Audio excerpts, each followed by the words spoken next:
I've been in business for a long time, and as an entrepreneur, I had a bunch of businesses and whatever, and I've seen things come and go, And now with crowdfunding, I see what happens, and anything that's new and very exciting, and people are making a lot of money, man, it attracts sharks. Yeah, the people who smell blood in the water, man, they're going to go after something, And that happens in our society, particularly in capitalism, because people think, hey, there's an easy money.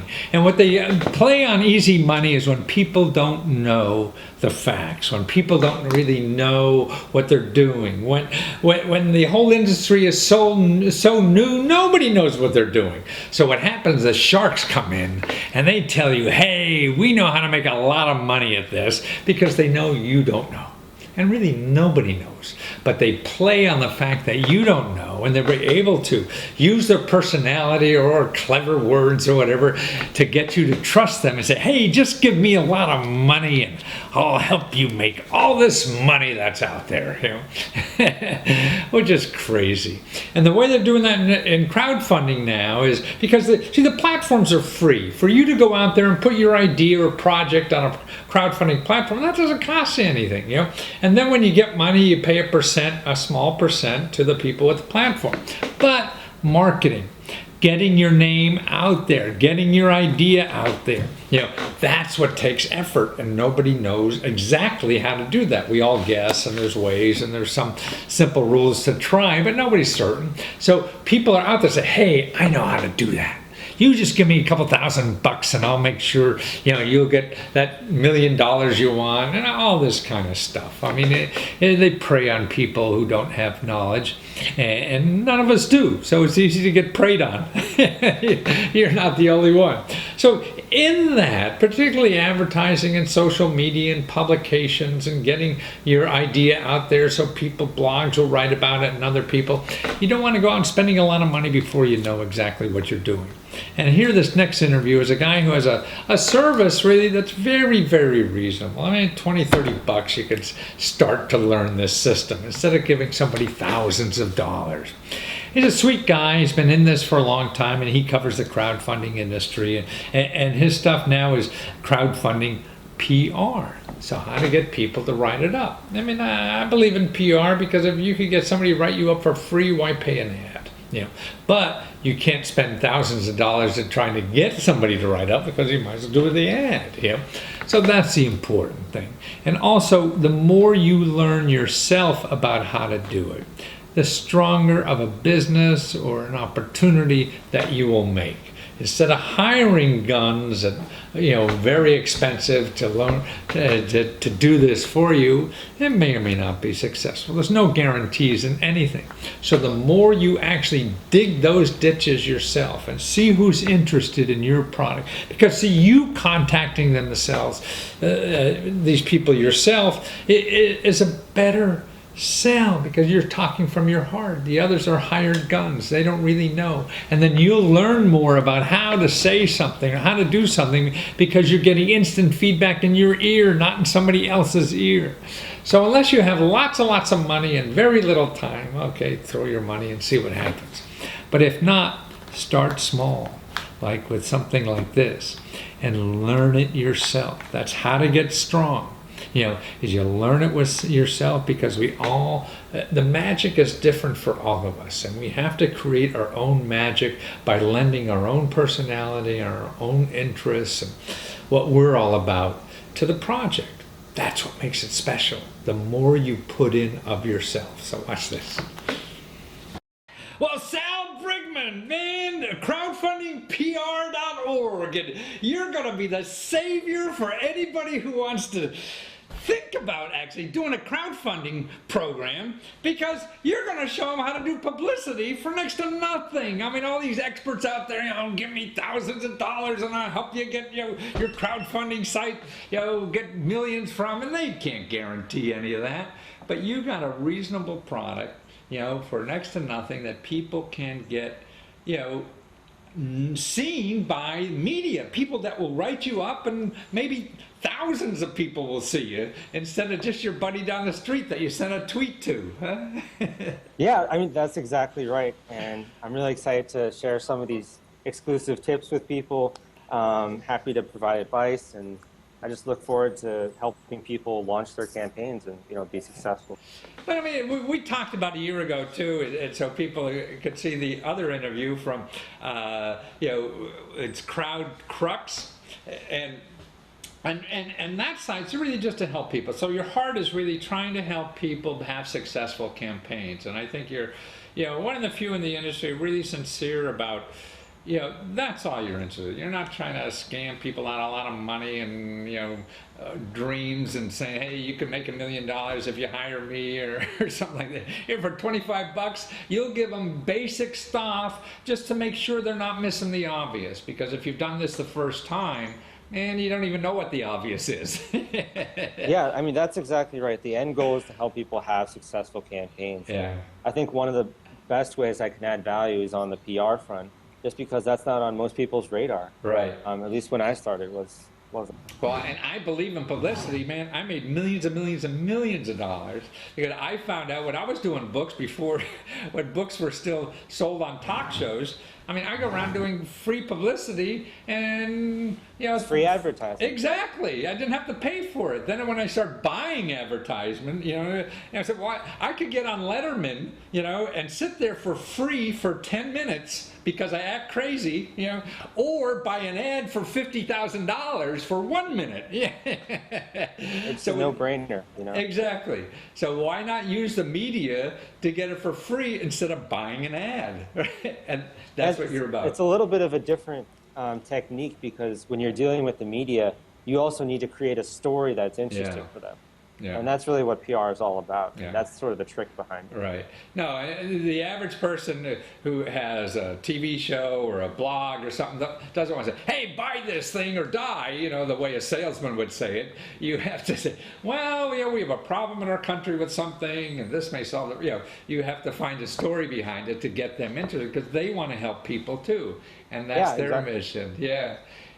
And you've organized all this, so you have all the lists and who to contact and how to get it out. So I mean, somebody doing this first time, it's like a no-brainer to give you $25 and start the process.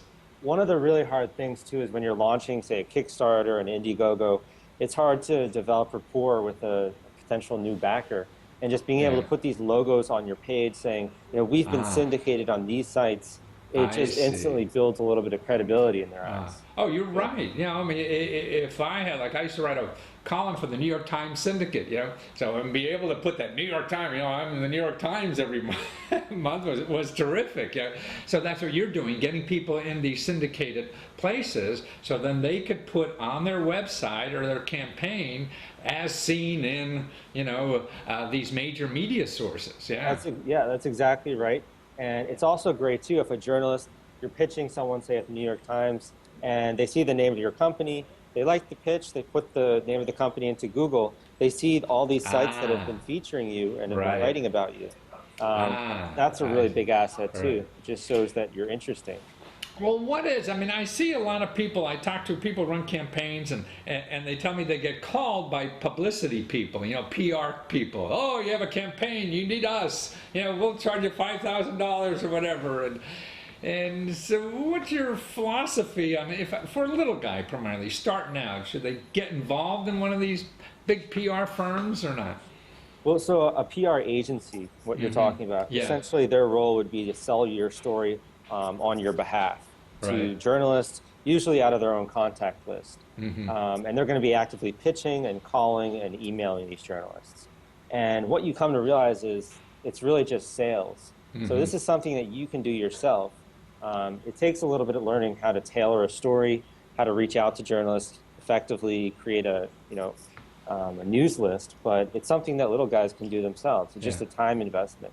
So really, I recommend that if you're an entrepreneur, it's a skill set, learning how to get your story in the media that'll just pay dividends years down the road. So that's really the ideal. Forever.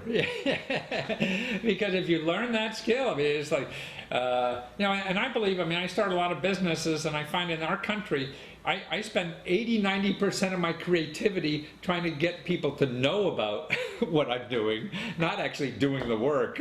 But you really have to be skilled in our society on how to get people to know about the work. And to me, if you're going out to hire that from some hired gun, it's sort of like, this is your heart and soul, and then you're hiring a soldier of fortune to fight for you when you should be fighting your own wars, because that's more of a guarantee you win.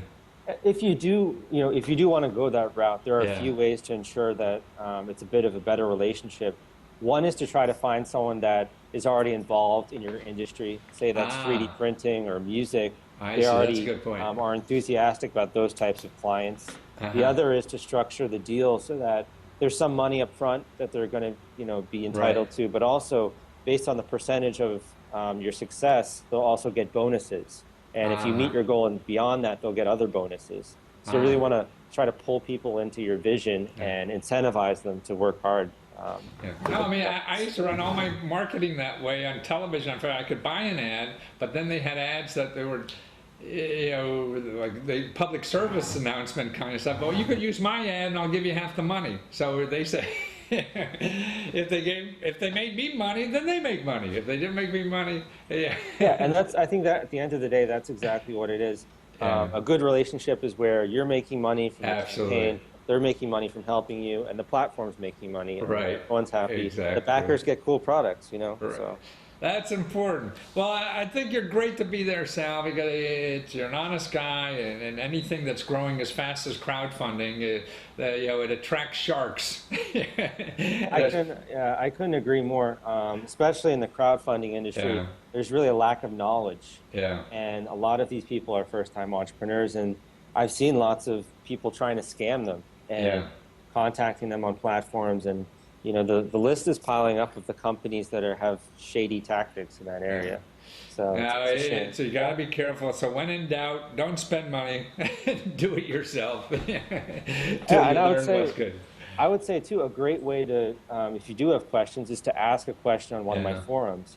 Kickstarter forum or crowdfunding forum. You have a question about a company that contacted you, just post a That's a good point. Message there. People will give their own input, And that's crowdcrux.com.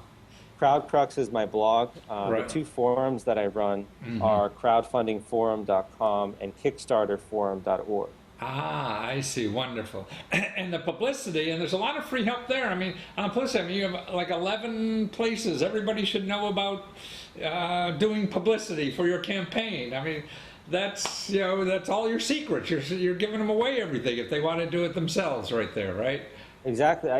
My strategies are an open book. And pretty much if you just dedicated like a day to learning everything, you could probably do it, or at least have an idea of the fundamentals. But essentially, my sort of process is, one, you need a media list. So you need a list of people that are writing about the topic that you want to be put in. And usually that I've been using a bunch of tools, but one I've discovered recently is called BuzzSumo, BuzzSumo. And it's a free tool, and you can input keywords. So for example, I used this example before, 3D printing. You can see all of the publications that are writing about that topic. So you can use that to generate a media list. And you can also filter those websites by page rank, by audience size, by how many social shares. Oh, that's right. Well, you just cut yourself out of business. So that's a free tool I discovered recently. So the next step is you want to develop your pitch. So essentially, why should someone write about you? What are the unique aspects of your story and your product? And you really need to think about the publication's audience when you're doing that. What's going to interest them? Because that's really what the journalists, that's what their job is. They're trying to help the reader. And you provide that service too. I mean, for another $50 or whatever, you have levels of services that people could take advantage of from you. Right. So that's crowdfundingpr.org. So you got an org. You're really a save the world guy, aren't you? It doesn't say anything about the service. .orgs, I think, way back in the internet days were more for nonprofits and stuff. Exactly. It's transitioned a bit. I think so. So, after building the story, I think then starting the outreach, and really this is trial and error as well. No, figuring out is. what works and what doesn't, Absolutely. going from there. The crowd tells you if it's good or not. The media will tell you if it's good or not, and you go back and reform. Yeah, I've also been one of the big problems I've noticed as well is people reaching out and just getting silence. Not getting any kind of response. Yes, that's dreadful. And if you just spend an hour online, you can discover tools that if you send an email, you can track if someone else opens it. Ah, I see. Yeah. So there's everything. It really just comes down to getting smart about what you're doing and researching and learning these new skill sets. People have to learn that just as much as their product, as making their product. Because if people don't know about your product, you're not in business. Exactly, yeah. Well, thank you, Sal. Thanks for being there, and thank you for being a straight guy and trying to help people and getting rid of the bad guys. Yeah, definitely. And I think a good place to start would be my blog, crowdcrux.com. Crowdcrux.com. If you go to the About section, my email's out there for anyone to contact me if you want to reach out. And it's all free information, a good place for people to start learning about the process. Thank you, Sal. Thank you again for everything, and thanks for being there. Take care. Yeah, definitely. Thanks so much for having me.